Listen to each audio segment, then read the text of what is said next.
So this module is macroeconomic theory. Let's start with some module information so that you know what you're going to do in your exam and how much effort you should put into this module. To make you a little bit relieved, this module, according to the history, at least in the past 5 years when I was teaching it, it is the easiest module in terms of the exam. Okay, it might be not the easiest in terms of the contents, but it is the easiest in terms of the exam. You can ask your colleagues in the previous years. They will tell you this is the easiest one, okay, because all the questions are predictable. It's perfectly predictable. You know exactly what I'm going to test you. The only thing you have to do is to study the tank of the tests I'm giving you on the module box here, on the module web page here. You know, all these self-tests. Okay, they are. Okay, I'll open one of these to show you what they are. These are the multiple choice questions, and you can, you got all these answers and explanations. And if you can do all of them, and you're perfectly prepared for the exam, so it's quite easy. Just to give you a relief. But this module has two components. It's a little bit confusing, to be honest. Monday's course in this week is macro, but in next week it is micro, taught by a Russian guy with a beard.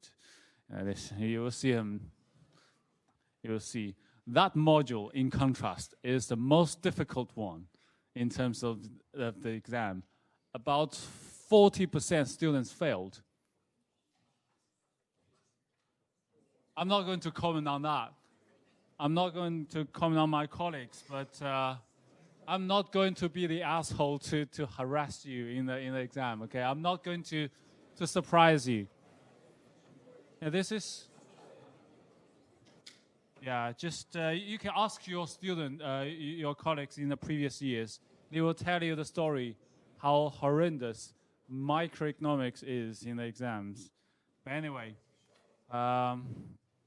so Tuesdays we always have macro at 9 o'clock.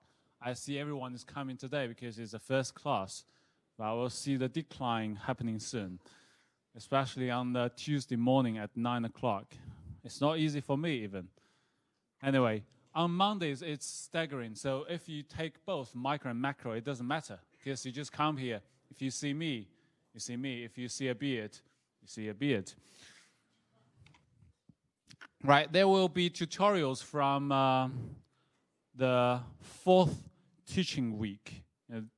It's a little bit confusing again. In the university, they call it University Week 9, but it is actually Teaching Week 4.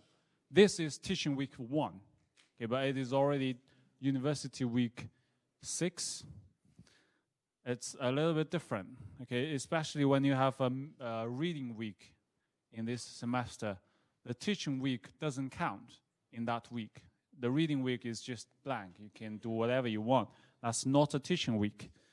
Anyway, just to let you aware, there will be a difference between teaching weeks and university weeks. I will let you know when the first tutorial will be. And in both semesters, there will be 4 tutorials. And all the materials will be on the web page here. You can just Google BS2549.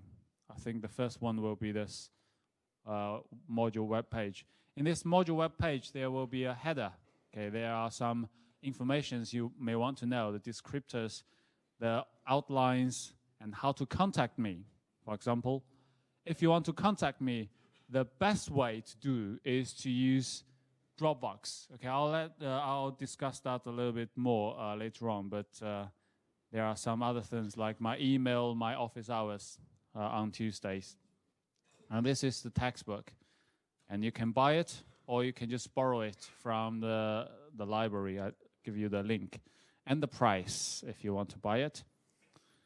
and something like that. And this is the last year I run a trading game in the Forex market, and some of those who have done quite well according to their performance. Anyway, we'll do that again this year as well, but in the spring semester. All the slides can be found here, okay, for both semesters. You can see that it's already there. And these are the self-tests I told you. That accounts for about 50% or 60%, depending on which semester you are in, of the exams. It will be a random sample from all these multiple choice questions. There will be some videos of the lecture recording from the past years. If you missed the lecture, you can listen to the videos. But they are from history. It's not this year. If you want to see the video recording this year, you have to press here, the up-to-date recordings. It's recorded automatically by, what is it called? Learn Plus or whatever you call it. If you press this, you have to log into the Learning Central to see the up-to-date recordings. And some code books, because we are going to use a lot of maths, which you hate. But you will see some symbols book. And on the right-hand side, it's tutorials, questions, as well as answers. Some students say, well, you shouldn't provide answer beforehand, but I do that anyway. If you want to see what it is, you can download the answers directly. But I strongly suggest you to attend the tutorials. The reason is the exam is marked, not by me. I set the exam questions, but it's marked by your tutor. You will know exactly what they are looking for in the exam questions. So if you want to get a higher mark in the exam, it's actually better to attend the semester, the tutorials, rather than just rely on the answers provided here. Okay? So that's the module web page. Everything is on it. Everything you need is on this page. Nothing you needed is outside this page. You can find this link in the Learning Central as well, but it's easier to just Google it. Right. One reason I don't put everything in the Learning Central is, first of all, it is so laborious for me. I have to update everything every year. It's just not making sense for me. I just put everything in one web page, and then you can use it anytime. And another thing is for you, if you want to go back to what you have learned in this module, after you graduate, for example, I know it's bullshit, no one will have access to this after graduate, but if you ever want to do it, you can't do that through a Learning Central, right? You are no longer the students of the university, but you can still have access to this whenever you want. It's on Google site, so as long as you are not in China, you can still have access to it. Right, the textbook is this, okay, Williamson. From this year onwards, I'm going to use the most latest release, the 6th edition. But if you have bought the 5th edition from your previous classmates, it's okay-ish. Okay, it's okay-ish because it's not that different. But if you want to learn the most up-to-date data and explanation and other things, I suggest you to buy the new thing. And as I have told you, in the web page, you can find the link here. You can buy the paperback if you are poor. If you have a rich dad, you can buy the hardcover. I never suggest you to buy a Kindle version, although it is the cheapest. But, you know, Kindle is really for you to read novels, not textbook. For a textbook, you really want to write something on it. You want to flip back or forward. You know, it's not easy for you to do that in a Kindle when you read a textbook. It's not suggested, okay? There are some references, but you don't have to buy them. You can just borrow it from the library if you needed it. anyway. Right. So how do we deliver it? Well, if you have any questions, as I said, during the lecture, I strongly suggest you to use the Dropbox common tool to ask questions, because we have such a large cohort. I know it's not the US, if you are in the US, even you have such a large cohort, people still ask questions. You have to shut them up to continue. But in the UK, from my experience of 10 years teaching, you don't want to talk. Even though you have some questions, you don't want to talk. It's very difficult to extract any blood from the stone. You know what I mean? It's very difficult to make you talk because you don't want to make a scene. Okay, if you don't want to do that, but you still have some questions, you can ask it using Dropbox. It's a real-time response. Okay, let me show you how you do that. This is the Dropbox. I put everything in Dropbox. This is the slides you actually see from what I have just shown you. I see 47 of you have already on it. Okay, so I know most of you are seeing this as I'm doing it. If you have any questions, for example, let's say you're asking me this question here. How do you pronounce it? Well, you can ask questions directly by commenting there, but a better way of doing it is to let me change this, for God's sake.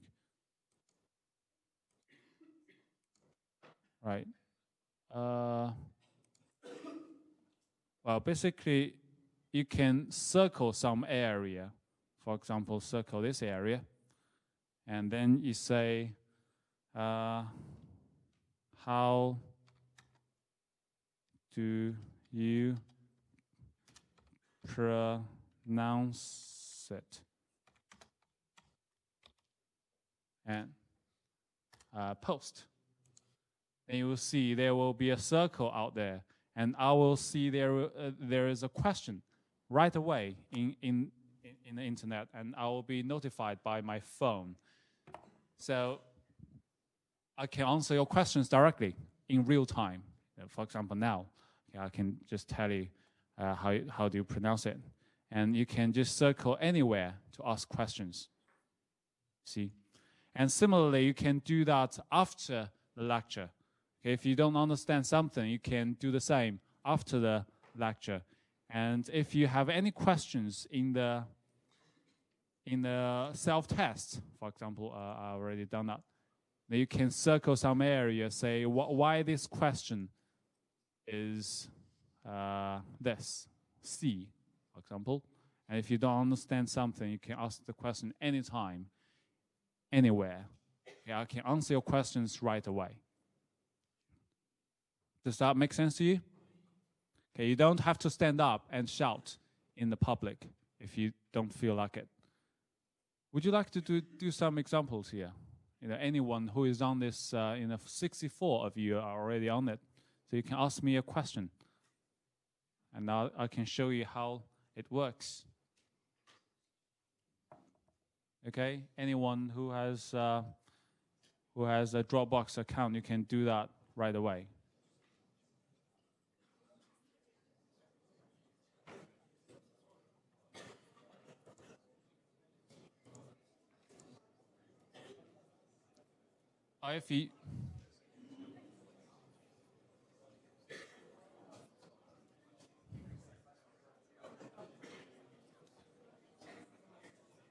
Okay, if you don't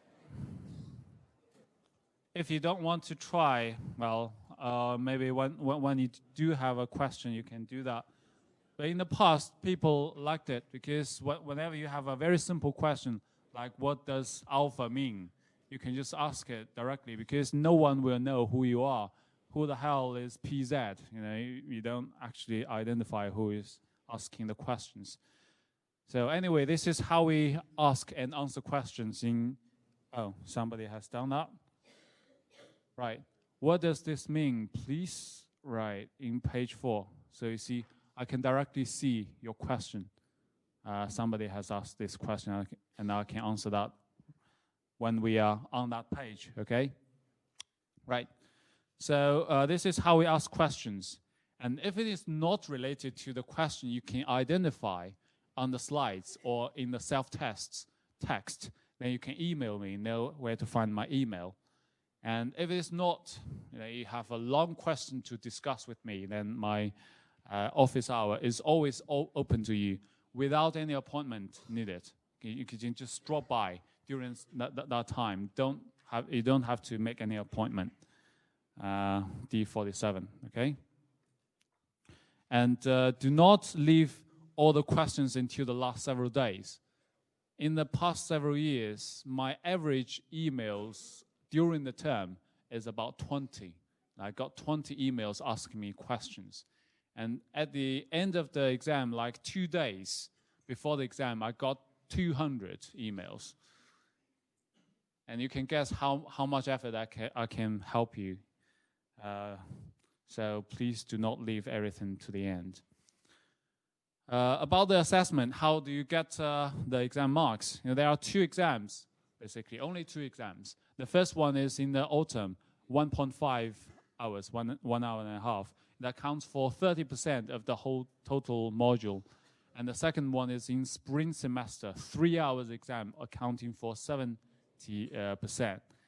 And these two are compulsory. And you don't have to pass every single component to pass the module. For example, if you only get 30 in the first semester, but you get 60 in the second semester, overall you're passing the exam.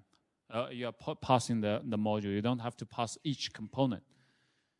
However, I suggest you to pass both, okay? That's obviously. And there will be an easy mark. There is an easy mark for you to get. 5 spring marks, regardless of your performance, as long as you participate in the trading game. Okay, the trading game is about how you invest in the forex market, in the stock market, in the commodity market, and that is how you apply your knowledge you learned in macroeconomics into real money. Okay, this is why we are studying economics or macroeconomics, because you can earn real money or you can lose real money, depending on how you perform. I'll give you some information of how to play this game. I'll give you some virtual money to invest. If you do have money, you want to invest your own money, that's your own business, but I will give you virtual money. And then you can compete. But that's next semester, not this semester. In this semester, your job is just to do this 1.5 hour exam and learn the basics. And there will be some informal assessment. There will be one voluntary, okay, it's voluntary essay for each semester. One in fiscal policy, one in monetary policy in both semesters. But they are voluntary, so they are not included in the exam marks. So if you don't like it, you don't have to do it. In the past years, only 2 or 3 students do it. Well, it's just for those who are more motivated, who wants to learn by doing. This is not for everyone because you have so many things to do. Maybe you just don't want to do it, but it's voluntary. I will give you feedback. If you really want to do it, I can help you to write a report. Maybe it's helpful for your future jobs. If you work in the central bank or in the HMRC, it's quite useful for you to write this kind of essays. So that's the point, okay? Learning by doing, but it's not compulsory. It's just for you, for those who want to do it. Okay, so that's about the module. If you have any questions, you can ask me anytime using Dropbox, using your phone. Okay, it's available anytime. And this is the introductory lecture. So I'll just give you some basic information. Anything in this lecture will not appear in the exam. Okay, there will be a self-test, but I told you it's not going to appear in the exam. It's just some basic idea of what this module is about and some logic which you will use to learn the whole module. Okay, this is actually not only for this module, it's for all the economic modules. We are going to focus on the mainstream macroeconomic theory. It's called macroeconomic theory, but we are not going to cover everything. We just focus on the mainstream, which you are going to use if you work for the Bank of England, if you work for HMRC, if you work for the Treasury. So the mainstream means those who are using it in the government, but it's not necessarily correct, because in the past 100 or 200 years, the mainstream macroeconomics theory keeps making mistakes. For example, before the Great Depression, they are making mistakes. So we have the Second World War, and we have the financial crisis in 2008, because there are some mistakes made by the mainstream macroeconomists. We're focusing on these, but you have to be aware of the correctness. It could be wrong, and we are still trying to get the truth of macroeconomics. So basically, the purpose is twofold. The first one is to describe what it is. You have to know what it is before you can change something. The second question is what it should be. You have to know what it is before you can change the economy to what it should be. So the first one is called descriptive analysis or positive analysis. The second one is called prescriptive or normative analysis. That's two purposes of macroeconomic theory. Of course, you want to get a first degree if you can, and get a decent job. And one important thing is to impress your parents. Your parents paid for your tuition, and if you are going back for holiday and your parents ask you to comment on the current Brexit problem, can you say something about it? What's the deal? What's the trade? Why trade is so important for you and for the whole country, and all this stuff we are going to cover. So it can increase the charm as a person if you learn it carefully. And as well, you can understand what the hell are those macroeconomists are talking about in the news. Are they cheating? Are they trying to fool you around? And after this module, you should be smart enough not to be fooled, at least. Right, so this is the big picture. The question determines the method, and the method determines the technique. This is the general logic we're using for all the scientific questions, including macroeconomics theory. Always ask you, what question are you going to address before you jump into the technical details? And in the first year, I know you have already learned a lot, like ISLM. Have you learned that? And all these graphs, shifting around. They are techniques, the economic techniques you have learned. That is the last thing you should worry about when you try to answer some question. That is the starting point of the analysis. You have to be aware of what is the question you try to answer, and then determines the method which is appropriate for these kind of questions, and then use the techniques. Are you going to use models? Are you going to use narratives? Are you going to use graphs? All these things are different techniques, but for different kind of methods which are used for different questions. So this is the general logic. We're going to revert to this from time to time to see the big picture, to make you not lost. Okay, there are wrong ways to do the other way around. When you try to write an essay, that's why I give you 2 essays to write. You can see the students are actually too obsessed about the techniques they have learned. They use it because they just want to use it, for the sake of using it, to show off, I know this model, I know this mathematics. But if it is not appropriate, you're going the wrong way. You're not really serving the purposes.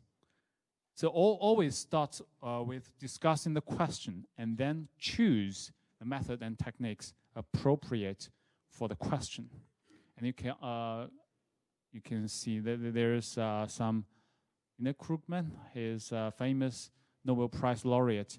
He has some good commentary you can read. How did economists get it so wrong? Because we are so obsessed with techniques. Anyway, so the learning objectives of this module is to know the two basic or fundamental macroeconomic questions we try to address in macroeconomic theory in this module. Okay, two questions we are going to address. The first one is the short-run business cycle. The second one is the long-run economic growth. That is the two fundamental questions. But we are going to focus on the business cycle only in this module. We don't have much time. The methods, basically you have to be able to distinguish between ad hoc models. You know what is ad hoc?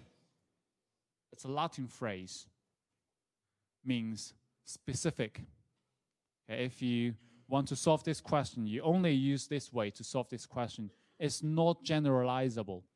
It's ad hoc, means it's just for this. Okay, micro-founded is not the opposite, a competing methodology. It is generalizable. If you use micro-founded models, you can solve all types of questions. We are going to focus on the micro-founded models because ad hoc models like ISLM models you have learned in your first year is already dead for decades. I'm sorry, but you have learned some history in your first year. You're wasting your first year. That means it's dead since 1970s. No one in central banks ever use ISLM models nowadays. They always use micro-founded models. And that is what we're going to focus on in this module, okay? And some techniques, okay? I won't discuss the details of the techniques in this hour, but you're going to learn it in the whole year. Basically, there are two things. Well, two things you're going to be able to grasp. The first thing is taking derivatives. Okay, what is economics? When you learn economics, what is economics? Do you know what is economics? What have you learned in introduction to economics in the first year? What is economics? What are you able to do that the business students cannot? Think about this in comparative terms. They cannot take derivatives. They do not know how to optimize, and economists can optimize. You can optimize, you can maximize profit for the firm, you can maximize your utility for the consumers. You can optimize. And that is the fundamental difference between the economic school of thought and the business studies. The business studies are talking about flow charts. We start from A and then do B and then C, and something like that, which we despise as economists. But as economists, you should be, first of all, you should be able to do optimization.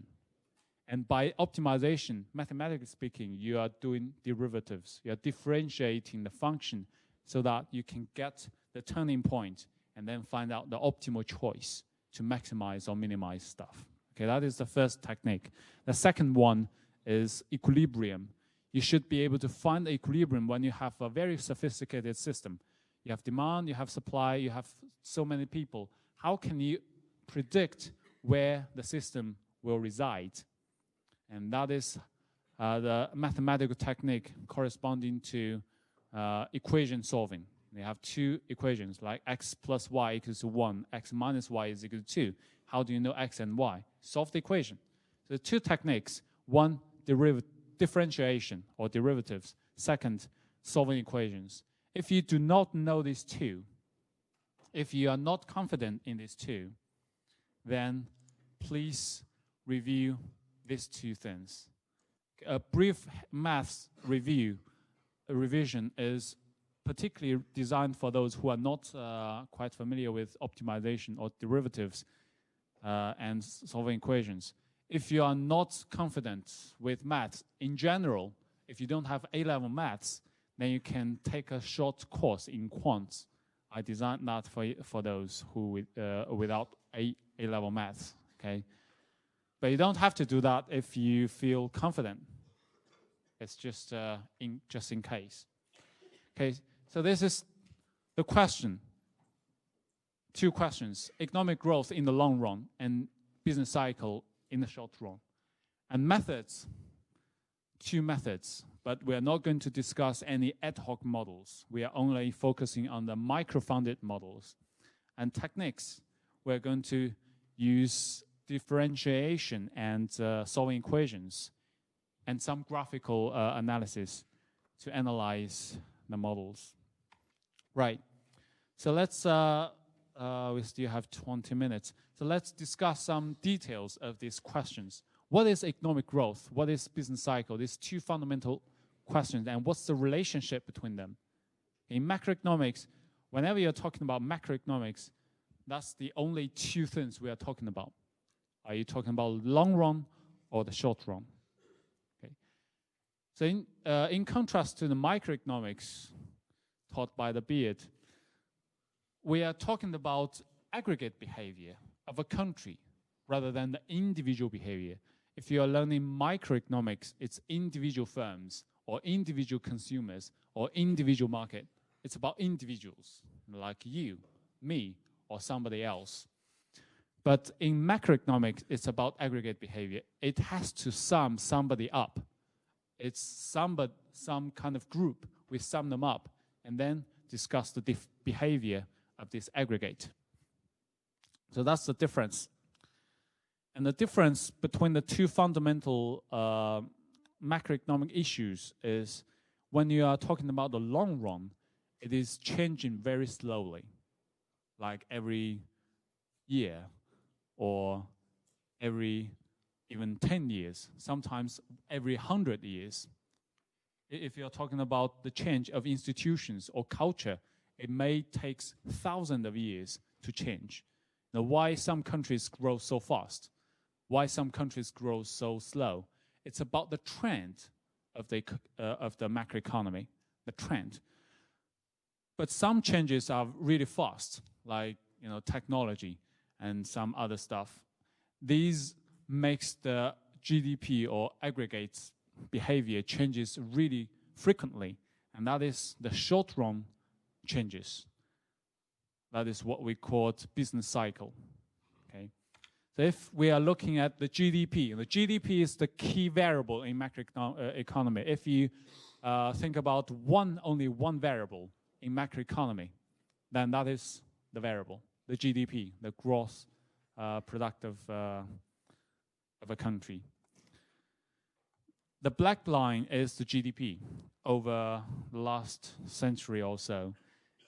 And the blue part is the trend. So if you want to explain why the trend is like this, you're talking about the economic growth.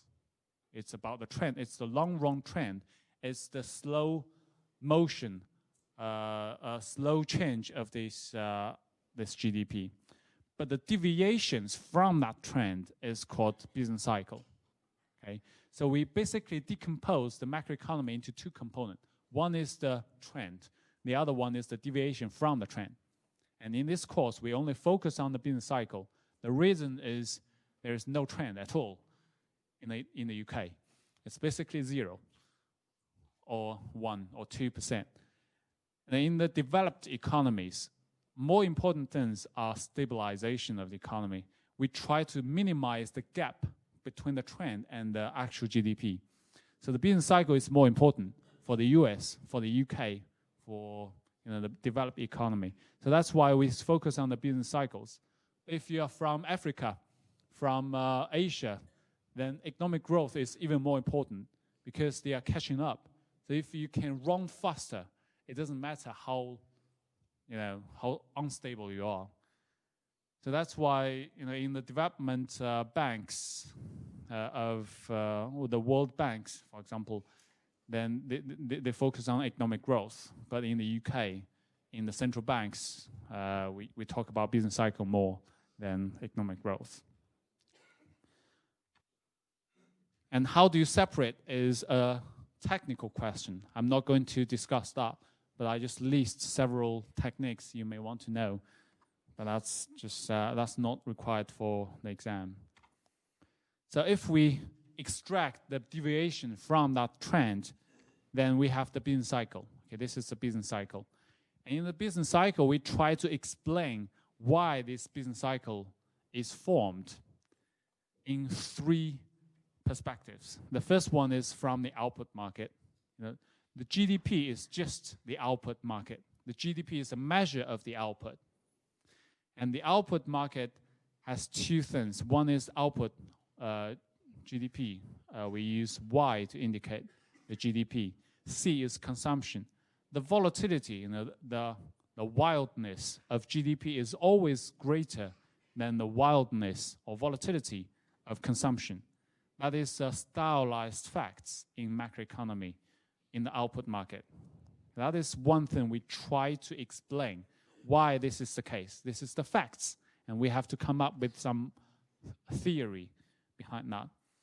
An output is produced by two inputs in the macroeconomic sense. One is capital input market, another one is labor input market. And they have some volatilities relative to output market. For example, capital market is more volatile than the GDP. And why is that?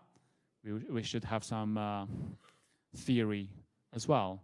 And there will be some labor market volatilities, how much people work, and whether or not you work. These two types of questions. We're going to detail this later on, so I won't spend too much time. And there are some data analysis you could see, the co-movement.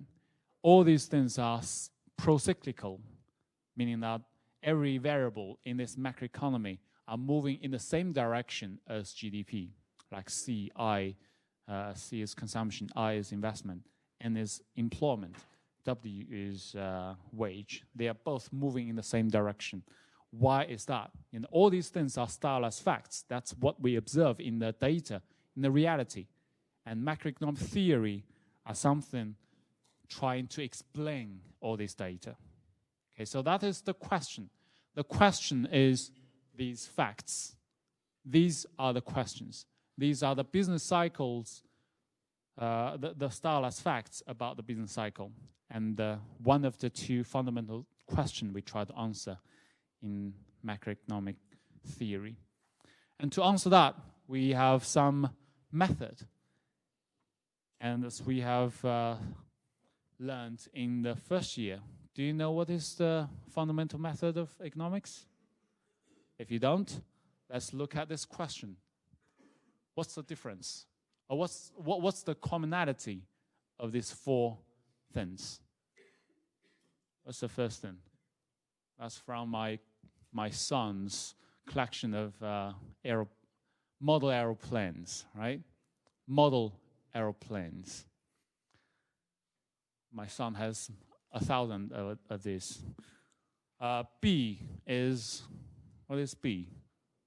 Who are they? Fashion models, right? Ooh, models. What is C? C is a map of London Underground. And D is economic models, right? What's the commonality of these four things? They are all models. Yeah, what's the model? Why do we call them models? Well, how different is this and that? First, well, they are all models, you see. First, they are simplified versions of the reality, right? They are simplified. For example, the aeroplanes, the model aeroplanes, the toy aeroplanes, they are not exactly the same as the real aeroplanes.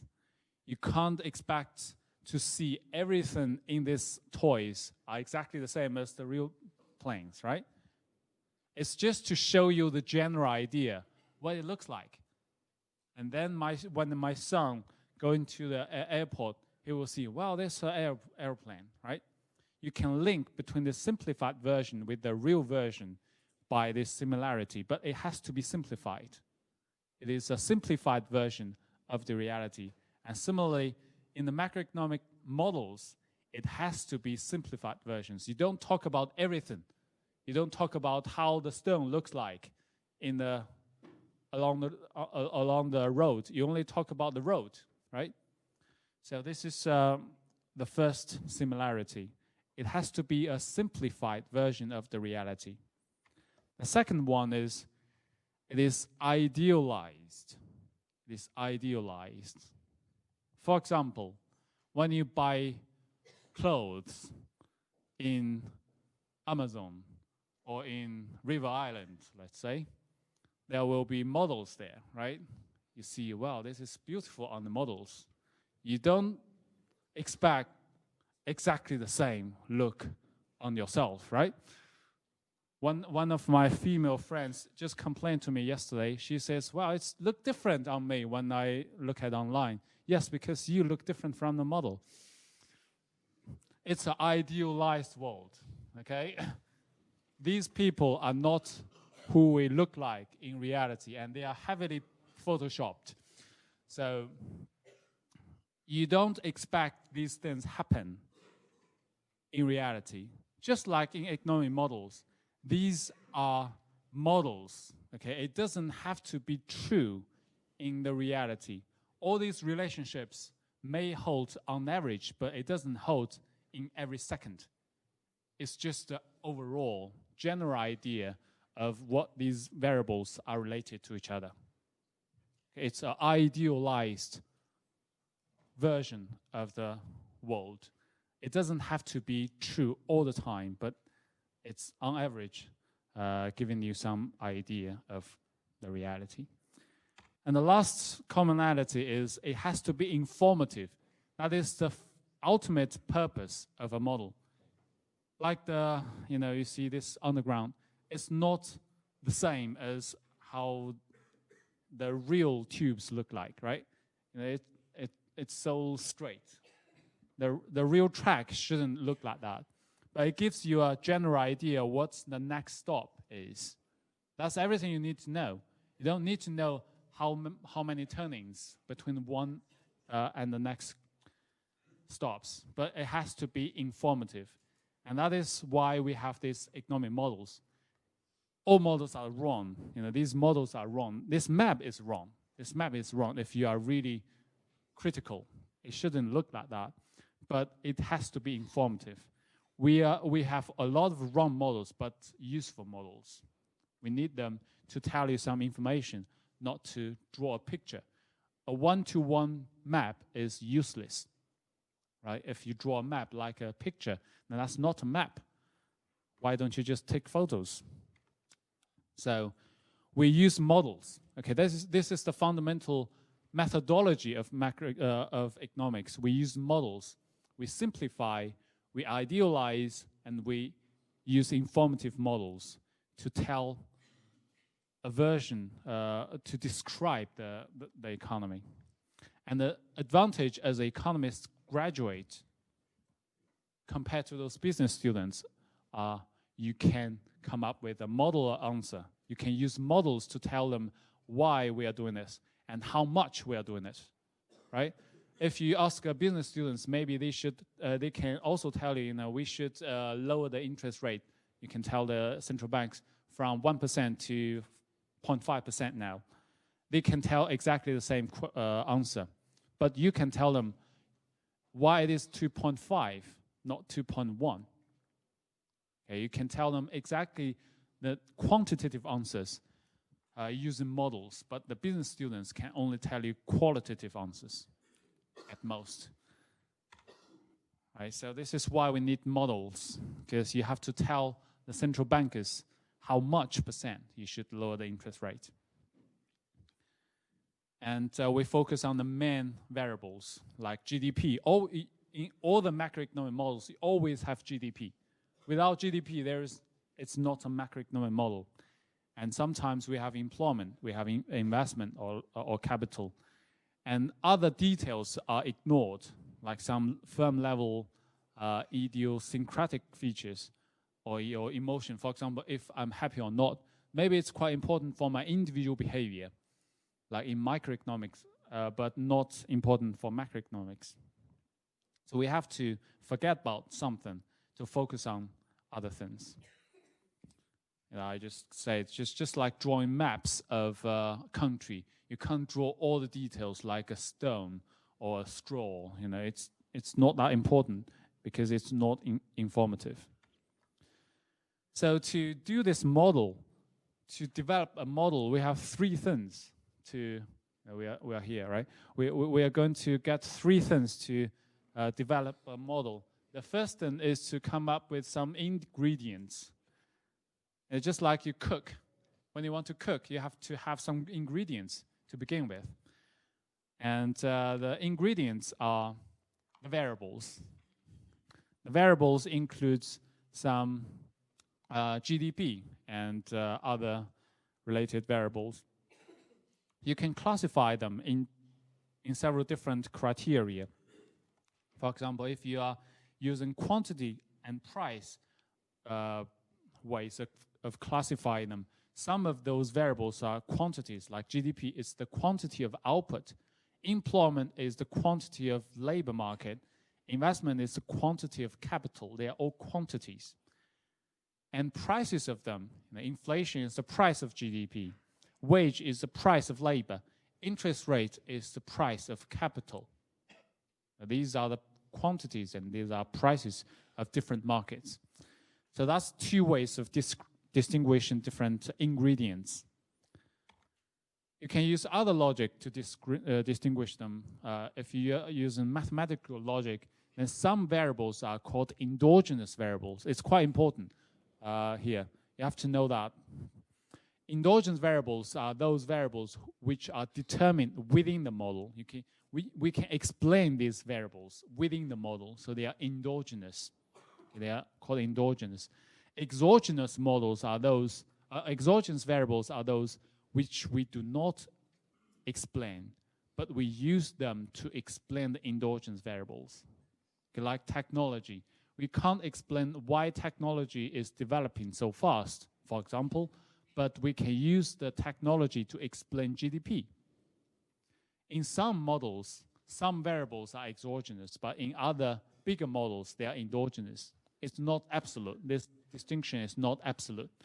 Sometimes it's endogenous, sometimes it's exogenous. So you have to be able to tell which are exogenous, which are endogenous in different contexts. And there will be some parameters linking exogenous and endogenous variables in one equation. And they are the ingredients. And there are other criteria like which are flows and which are stock. Flows are measured during the period of time. For example, investment, how much money you have spent in investment, that's measured during the period of time. Stock is measured at the point in time, like capital stock. There is no meaning over a period. It's only just at one point in time. Okay, so that's the ingredients. How do you build up a model? Another one is which feature would you choose for this module? There are two possible features of a model. One is static, another one is dynamic. We're going to discuss that in the two chapters of this semester.